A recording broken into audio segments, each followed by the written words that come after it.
galera, começamos aí mais uma sexta-feira, aquele sentimento horrível que todos nós estamos aqui na boca pelo empate amargo ontem, principalmente, na minha opinião, pela displicência ontem e pela falta de responsabilidade de alguns jogadores, mas o leite já está derramado. Mas a torcida, perdeu a paciência. Campanha do Vasco em São Januário, que muitos depositam a esperança para o time subir. Não é essas Coca-Cola inteira também não. Em 16 jogos, o Vasco ganhou 10 jogos, que é muito bom, mas já tem 6 empates. O Vasco já tem mais da metade das vitórias dele como empate. Então, assim, não é uma campanha que o Vasco joga 15 jogos em casa e ganha 13. Que você fala, porra, é raramente um negócio muito fora da curva. O Vasco não perde de jeito nenhum e de vez em nunca empata. Não é esse rolê, não. Os empates são frequentes. Você chega a um terço aí dos jogos, a cada 3 jogos, em média, o Vasco empata. E se considerarmos que o Vasco tem mais 3 jogos em São Januário, pelo histórico do que foi até aqui, pelo histórico, se repetir, a tendência é o Vasco ganhar 2 e empatar 1. E isso é insuficiente para subir. Então o Vasco vai ter que quebrar alguns paradigmas nessa reta final. Mesmo estando dentro do G4, sendo favorito para a vaga, ele tem a obrigação e a necessidade de, primeiro, quebrar essa escrita fora de casa, porque os pontos que ele deixou em casa contra o Londrina, ele vai ter que recuperar fora. E o pior que dos 3 jogos fora é o Sport na Ilha do Retiro e o Ituano fora, lá no, fugiu o nome agora acho que é Novelli Júnior, lá em Itu. Então o Vasco vai pegar concorrente direto. O jogo do Ituano, eu acredito que a vaca ou já foi pro brejo ou o Vasco já classificou. Não acredito em briga com o Ituano ali na última rodada. Talvez o Ituano já fora da briga também, não sei. Enfim, então temos esses problemas aí. E o jogo mais acessível, que não vai ser fácil nem por um cacete, vai ser a próxima rodada. Tem que ganhar terça-feira de qualquer jeito do Ituano. Mas como, Dieguinho, os caras estão desesperados, tem que ganhar para poder manter vivo aí, não cair para a segunda divisão. Se vira! Se vira! Vocês colocaram o Vasco nessa situação. E falando em vocês, um parênteses do tamanho do universo. Eu não fico repetindo e falando as coisas aqui toda hora, até porque não há necessidade. Ficou bem claro aí no início do vídeo que a torcida perdeu a paciência com o time, com alguns jogadores. No vídeo que eu captei lá da galera da TNT Esportes não tem nenhum xingamento ao presidente Jorge Salgado, mas ontem teve muito xingamento ao presidente Jorge Salgado. E para mim nós temos aí uma cadeia de culpas nessa. A culpa é de vocês se virem. Primeiro, quem monta um time é o presidente, é a gestão. Quem faz as escolhas dos profissionais, dos técnicos que ali estão, são eles. A demora na troca do treinador, aí a gente tem que contextualizar algumas coisas também. O Carlos Brasil fez um bom trabalho à frente do departamento de futebol do Vasco? Não, tá aí o resultado. Agora, é na conta do Carlos Brasil que você tem que colocar? Lembra que o Vasco inicia o ano queimado, pichado no mercado, ninguém queria vir pro Vasco. E a realidade, torcedor, é que o Vasco montou um elenco, por incompetência da atual presidência e das patrões também, com quem quis vir pro Vasco. Foi assim, alguns jogadores chegaram na confiança do Zé Ricardo, como por exemplo o próprio Quinteiro. Entendeu? E o que acontece? O Carlos Brasil foi colocado ali, não foi por escolha do Vasco, foi por falta de escolha. O Vasco procurou mais ou menos, eu não vou lembrar de cabeça os nomes, mas uns 6 diretores executivos, todo mundo falou não. Pro Vasco eu não vou. Ah, foi aqui não. O Brasil ia voltar pro Vasco para voltar para a função que ele fazia. E o Brasil, cara, porra, todo mundo falando não, pô. Quer testar aí não? Foi desse ritmo. Deixa o Brasil aí, vamos ver que bicho que vai dar. Tanto é que o Vasco não anuncia o Carlos Brasil como diretor executivo de futebol. Ele anuncia como gerente executivo. Porque nem o Vasco tinha culhão de bancar que ele era o cara que ia tocar o departamento. E ele foi levando. E agora, contrata como sem dinheiro? Contrata como se ninguém quer vir jogar aqui? E foi assim. Ele tem culpa? Em parte tem também. Ele estava o chefe da pasta. Agora, mais culpa tem a presidência, que tomou não de Deus e o mundo, não conseguiu convencer ninguém, e por não dar uma capacidade, uma estrutura de trabalho para que ele desempenhe o trabalho. Por outro lado, jogar só na responsabilidade da diretoria também, não acho correto. Por quê? Vamos comparar esse ano com o ano passado? O time desse ano tem uma coisa que o Vasco não tem há, sei lá, 20 anos. Me lembra quando vocês viram o Vasco maio, abril, maio, junho, julho, agosto e setembro? Puxa no teu cérebro, talvez você não era nem vivo. Qual foi a última vez que o Vasco teve 7 meses seguidos com salário em dia? Fala pra mim.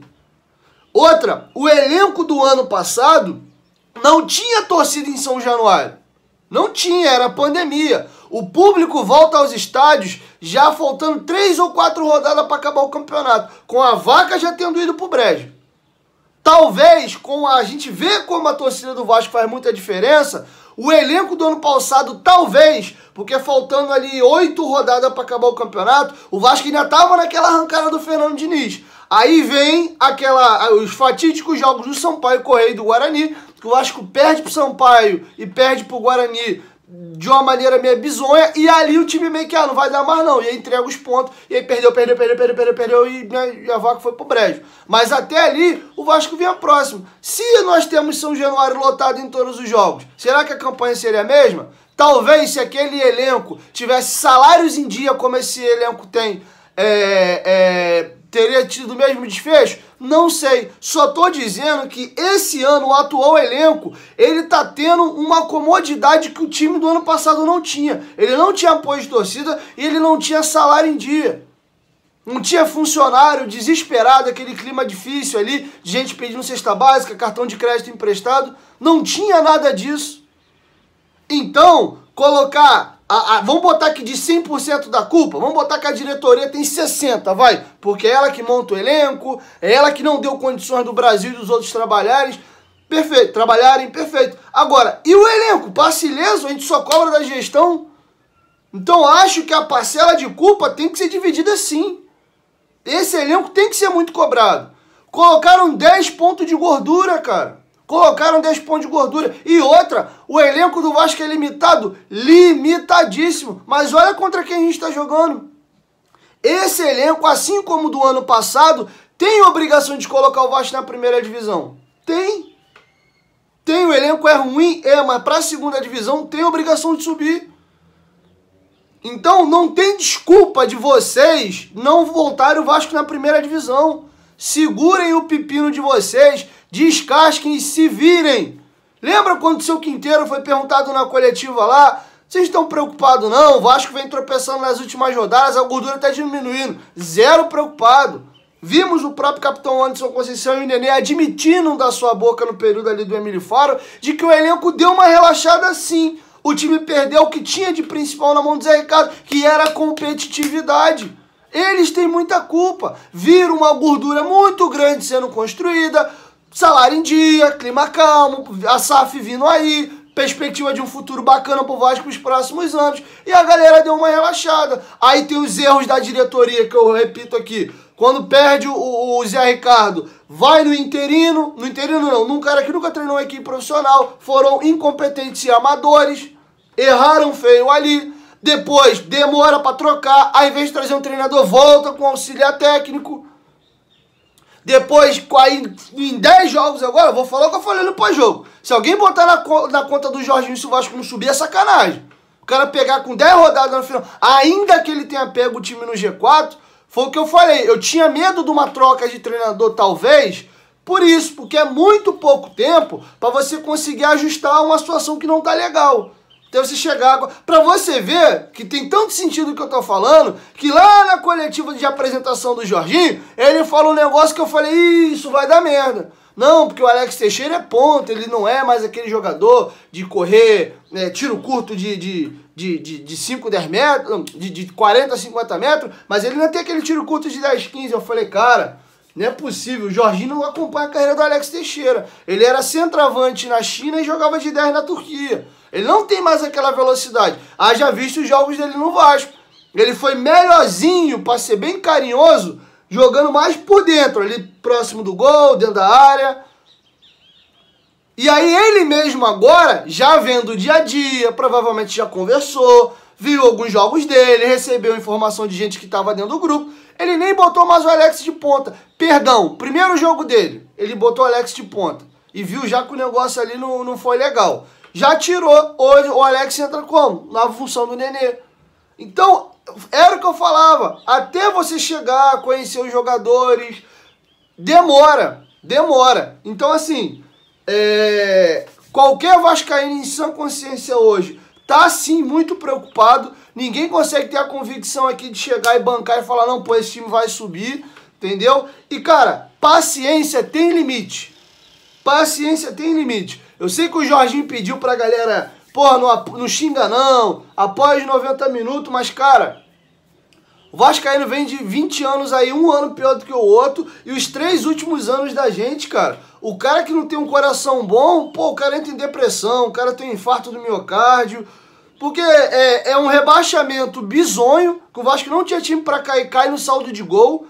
Aí no outro ano, com a folha mais cara da Série B, o time consegue a pachorra de pela primeira vez na história cair e não subir, e o Vasco querendo ver o time cair pela 4ª vez, uma eleição numa briga desgraçada que até hoje tem resquício disso. Você vê torcida dividida, tem torcedor do Vasco hoje que torce pro time perder porque não é o candidato dele que tá lá. Aí você pega o time, porra, nesse ano, tomando não de todo mundo, um cacete A4, a gente passando vergonha atrás de vergonha. Vem num ano muito ruim, a Série B começa com 4 empates, porra, vai dar merda. O time tem uma arrancada, acho que foi 8 vitórias seguidas, pô, abre uma gordura de 10 pontos, mantém isso um tempão, faz um primeiro turno legal, aí vem a SAF, passa, a galera tá empolgada, porra, ano que vem vamos ter um ano maneiro, e aí vocês começam a, pô, derreter tudo, cara. Então, assim, é pra endoidar qualquer um, bicho. É pra endoidar qualquer um. E eu peguei até a tabela pra ver, ó. Semana que vem, a gente vai ter uma semana agitada, porque tem jogo terça-feira e tem jogo no sábado. Então a gente vai, independente de ganhar, empatar ou perder, a distância de um jogo pro outro é curta. Então a gente vai viver uma semana embolada ali. Já pro jogo do Sport, que vai ser um jogo decisivaço, é 8 dias de distância. Aí tu imagina a cabeça, o mental, o psicológico que vai estar a cabeça da gente, se o Vasco for mal nesses 2 jogos, tendo que pegar o Sport lá na Ilha do Retiro com um gap de 8 dias. Tu vai ficar remoendo aquilo dentro de tu mais de uma semana. Aí depois do jogo do Sport pro jogo do Criciúma já é mais curto. O jogo sai acho que de um sábado para uma quinta, mais curtinho um pouco. Pro outro jogo tem uma semana, que é quinta de novo, e aí na última rodada tu tem um gap acho que é de 10 ou 12 dias. Então, assim, prepara o coração, a alma, o espírito de vocês. Não deveria nem estar falando isso aqui, mas se tá te fazendo mal, porque pra mim tá. Eu tô me sentindo mal, não tô dormindo direito, tô comendo demais, minha cabeça não tá legal, eu só durmo, acordo, penso e respiro isso. Tá atrapalhando inclusive o meu trabalho e as minhas outras coisas. Então, assim, se você não tá bem, cara, coloca a tua saúde mental em primeiro lugar. Não tá bem? Passa uns 2 dias na tua aí, daqui a pouco, poeira abaixo, você volta, assiste os vídeos aí, o noticiário. Porque em primeiro lugar vem saúde da gente, depois família e trabalho em terceiro lugar. Então é isso. Pra vocês, isso aqui ainda é entretenimento. Pra mim é meu trabalho, não tem como. Eu tenho que vir aqui todo dia, com raiva, puto, chateado, feliz, alegre. Não tem jeito. É meu trabalho, é o que eu escolhi fazer da minha vida, então eu tenho que estar aqui, gostando ou não gostando. Então é isso. Peço desculpa aí vocês. E tem uma galera que bota nos comentários assim, eu venho percebendo nas últimas semanas, pô, Diego, tu é muito pessimista. Eu não sou pessimista, cara, eu tô sendo realista. Porque a gente tende, como torcedor, deixar o coração sempre achar que vai dar tudo certo, né? Não, porque dá pra ganhar, pô, porque é o Vasco, não, pô, a gente vai ganhar, os outros times são ruins. Sendo que eu tenho que ser o mais frio possível. Eu tô vendo o time empinar a bica pra baixo. Inclusive, no CT, nessa semana agora, tinha uma discrepância, né? Entre a gente ali, sem citar nome, tinha uma galera mais, pô, calma, cara, tá muito pilhado, vai dar certo, pô, a gente vai jogar em casa agora, vai ganhar. Falei, porra, calma como, cara? Vocês estão malucos? Vocês não estão vendo aí, pô, o time empinando a bica pra baixo. Então a galera que você vê assim, cara, porra, não há tranquilidade, não, preocupa não, pô. Pô, a gente é Vascão, pô, a gente vai ganhar esse jogo agora, tá muito preocupado. E a briga nem é o Londrina, é o Sport. E eu tô, cara, como é que essa galera tá muito tranquila? E aí me vê o jogo, pimba, 1-1. 1-1. E aí, pra acabar de estressar, porque assim, o futebol tem 3 resultados, ganhar, empatar e perder. Tem derrotas e derrotas, empates e empates. Vou repetir o que eu falei no pós-jogo ontem. Se o Vasco empata o jogo ontem, ou até perde, com o time se entregando, dedicando, o goleiro fazendo um caminhão de defesa, a gente sabe que o time é limitado, o cara foi perder um gol ou outro, mas fazendo simples, pô, tu fica puto com o resultado, mas tu ainda digere. Agora, o Vasco, no atual momento, precisando desesperadamente ganhar, jogando em casa, confronto direto contra uma equipe que tá brigando com a gente, você tem 2 chances cara a cara com o goleiro. Um quer driblar o goleiro e o outro quer dar uma cavada. Desculpa, não tem como eu ver um negócio desse e ficar calmo. Não tem como, é impossível.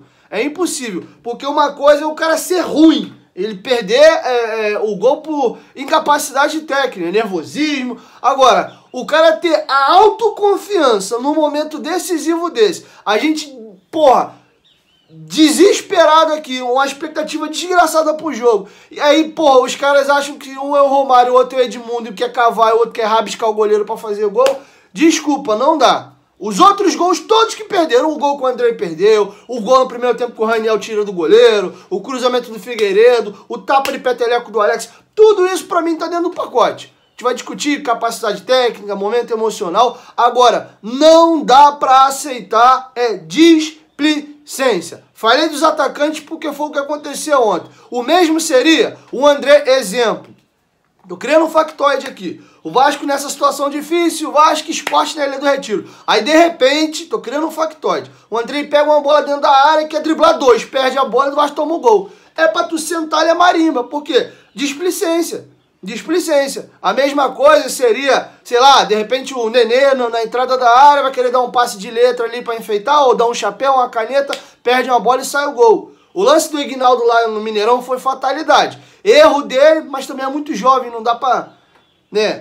Tem que entender qual é o tipo de chuteira que você bota pra que tipo de grama. Você viu que vários jogadores do Vasco estavam escorregando o tempo todo. Ali é um erro profissional. Você tem que saber o tipo de chuteira que você coloca em campo. Mas o moleque, até um ano atrás, estava jogando na Várzea. Eu não vou cobrar dele em pouco tempo já saber que tipo de chuteira tem que usar. Alguém teria que ter o oriental. E ele talvez tenha um discernimento. Pô, já tô escorregando vez ou outra. Eu vou tentar driblar próximo da área. Acabou acontecendo o quê? A gente tomou o gol e depois daquele gol o jogo mudou. Então nós temos 6 jogos, 6 finais, 6 decisões. 3 jogos fora, 3 jogos em casa. Desses 6 jogos aí, nós temos talvez 3 confrontos diretos. A gente não sabe como é que o Criciúma chega em São Januário, pro jogo que a gente vai ter aqui. E Ituano e Sport fora de casa são aí confrontos diretos, pelo menos por agora. Também não sabemos como é que as coisas vão caminhar daqui para a reta final. O Vasco, independente de qualquer coisa, não sai do G4 ainda nessa rodada, mas já pode sair na rodada que vem, dependendo dos resultados. Não ganharam do Londrina nessa rodada? Se virem, deem o jeito de vocês e arrume os 3 pontos contra o Operário fora de casa. Como? Eu não sei. Quem colocou o Vasco nessa situação foram todos vocês. A diretoria no começo do ano, por não dar condição aos profissionais de contratar melhores profissionais, naquele começo de ano, ainda com muitos salários atrasados. Depois sim, passou a se dar condições de trabalho. O Vasco até voo fretado tá tendo. Para quem não sabe, até voo fretado esse elenco agora tá tendo já com a aporte da 777.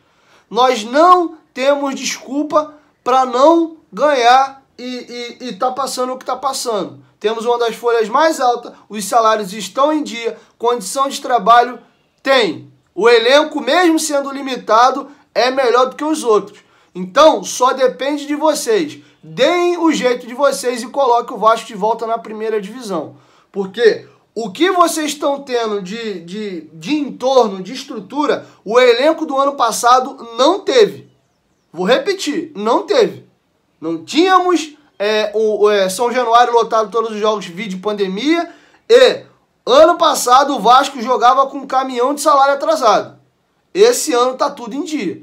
Então, desculpa, para não fazer o trabalho de vocês bem feito, vocês não têm.